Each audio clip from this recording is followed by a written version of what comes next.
श्रियः कान्ताय कल्याणनिधये निधयर्थिनां श्रीवेंकटनिवासाय श्रीनिवासाय मंगलम। जय श्री कृष्ण मेरे परमात्मीयजनों, कृष्ण आस्था प्रमीला चैनल पर आपका हार्दिक स्वागत करती हूँ। और आज एक बहुत ही पावन प्रसंग लेकर के आपके समक्ष उपस्थित हूँ। आइए सुनते हैं। सब पापों का नाश करने वाले, आर्थिक कठिनाई को दूर करने वाले पुण्यप्रद वेंकटाचल पर जो कृष्ण तीर्थ है उसका महात्म्य श्रवण करते हैं। पूर्वकाल में विप्रवल रामकृष्ण एक बहुत ही बड़े मुनि थे। वे सत्यवादी, शीलवान और सब प्राणियों पर दया करने वाले थे। ऐसे प्रभाव वाले मुनि रामकृष्ण ने उस तीर्थ में बड़ी कठोर तपस्या की। वे सब अंगों को स्थिर करके खड़े हुए और तपस्या करते हुए उनको कई वर्ष बीत गए। उनके सब अंगों पर वल्मीक की मिट्टी जम गई और उन्हें आच्छादित कर दिया। तो भी महामुनि रामकृष्ण तपस्या में संलग्न रहे। उन्होंने वल्मीक की कोई परवाह न की। इंद्र ने तपस्या करते हुए मुनि श्रेष्ठ पर मेघों को भेज करके बड़े वेग से वर्षा करवाई। 7 दिनों तक लगातार वर्षा होती रही। मूसलाधार पानी पड़ने पर भी मुनि ने अपने नेत्र बंद करके वर्षा को सहन किया। तब बड़ी भारी गड़गड़ाहट के साथ कानों को बींधती हुई बिजली वल्मीक के ऊपर गिरी। वल्मीक ढह गया। उसी समय शंख चक्र गदाधारी भगवान विष्णु प्रकट हो गए। वे विंतानंदन गरुड़ पर आरूढ़ थे। गले में पड़ी हुई वनमाला उनकी शोभा बढ़ा रही थी। श्री रामकृष्ण की तपस्या से संतुष्ट होकर के वे बोले, रामकृष्ण, तुम वेद शास्त्र के पारंगत विद्वान हो और तपस्या की निधि हो। मेरे प्रादुर्भाव के दिन जो मनुष्य यहाँ स्नान करता है उसके पुण्य काल का वर्णन स्वयं शेषनाग भी नहीं कर सकते हैं। सूर्य मकर राशि पर स्थित हो और महातिथि पूर्णिमा पुष्य नक्षत्र से युक्त हो तो भी इस तीर्थ में स्नान करना चाहिए।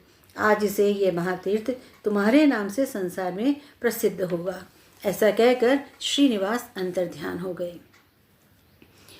उस तीर्थ का ऐसा प्रभाव है कि बड़े बड़े पापों को शुद्ध करने वाला है, मनुष्यों की बुद्धि को शुद्ध करने वाला है। भगवान नारायण का दर्शन होने पर सहस्रों ब्रह्महत्या और 10,000 मद्यपान के पाप भी पूर्णतः नष्ट हो जाते हैं। जो मनुष्य सदा भोग और स्वर्गलोक का राज्य चाहते हैं वे एक बार प्रसन्नता पूर्वक वेंकटाचल निवासी भगवान श्रीनिवास को प्रणाम करें। करोड़ों जन्मों के किए हुए पाप नष्ट हो जाते हैं। जो संपर्क से, कौतूहल से, लोभ से अथवा भय से भी महादेव वेंकटाचलेश्वर का स्मरण करता है वह इहलोक और परलोक में कभी भी दुख का भागी नहीं होता है। भगवान वेंकटेश्वर की भक्ति 8 प्रकार की मानी गई है। भगवान के भक्तों के प्रति स्नेह भाव, भक्त जनों की पूजा करके उन्हें संतुष्ट करना, स्वयं भक्तिपूर्वक भगवान की पूजा करना, अपने शरीर की समस्त चेष्टाएं भगवान को समर्पित करना, भगवान के महात्म्य की कथा में रुचि रखना और सुनने में आदर का भाव रखना, अपने नेत्र और शरीर में भगवत भक्ति एवं भगवत प्रेम जनित विकार का स्फुरण होना, भगवान श्रीनिवास का निरंतर स्मरण करना, वेंकटाचल निवासी भगवान श्रीनिवास की शरण लेकर के जीवन धारण करना। ऐसी 8 प्रकार की भक्ति यदि किसी मलक्ष्य में भी हो तो वह निश्चय ही मोक्ष को प्राप्त कर लेता है। भगवान की अनन्य भक्ति तथा ब्रह्मज्ञान से मोक्ष की प्राप्ति निश्चित है। सन्यासियों और नैष्ठिक ब्रह्मचारियों को वेदांत शास्त्र श्रवण जनित ज्ञान से जो मुक्ति प्राप्त होती है वही सब लोगों को केवल वेंकटेश्वर के दर्शन से अवलंब मिल जाती है। वेंकटगिरी स्वामी भगवान श्रीनिवास का दर्शन कर लेने पर सब लोग महापुरुष की श्रेणी में आ जाते हैं। उनमें से कोई भी किसी से कम नहीं रह जाता है।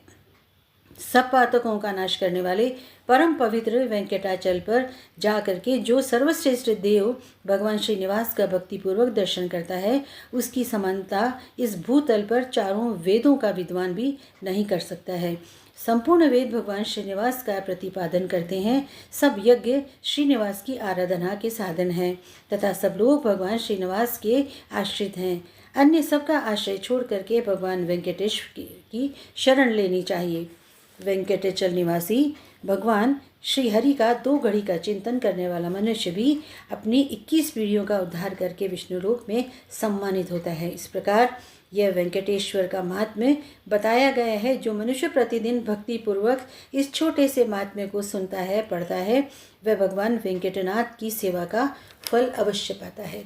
अनेक अनेक मंगल कामनाओं सहित मिलते हैं अगली वीडियो में। तब तक के लिए आप सभी को जय श्री कृष्ण।